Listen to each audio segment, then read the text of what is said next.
Habits are one of the main tools we use to make big changes in the home.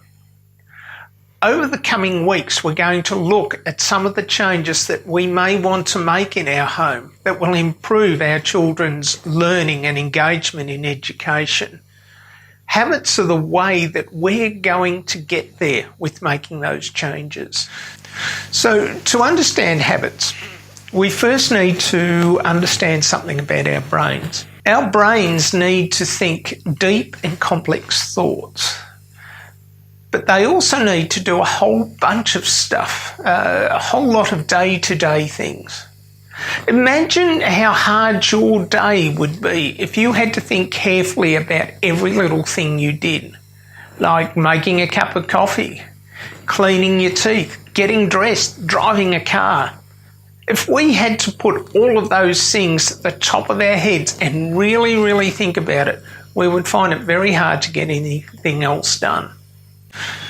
So any habit has two things. Number one is a trigger, and that starts the basal ganglia program running. And the second is a series of actions that have been done the same way over and over again until they become imprinted in the basal ganglia and associated with the habit. Now this can take usually around about 2 months, but it can take up to a year, and sometimes it can be a bit shorter. It depends how complex the program is and how much effort is required for that to become a habit. Changing a bad habit is a little bit harder than changing a good habit. The reason for this is that the basal ganglia, once it has a program imprinted on it, keeps it. All we can really do is change how the trigger works. So let's say we want our child who is coming home each day and they're jumping on the computer as soon as they put their bag away.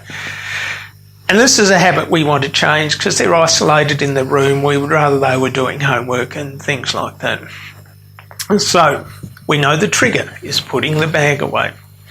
So let's take putting the bag away and impose a different set of behaviours on it.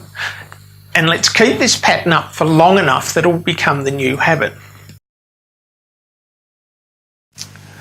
I need to make mention of willpower. Willpower works with habits, and it's willpower that enables us to develop a habit that's not easy.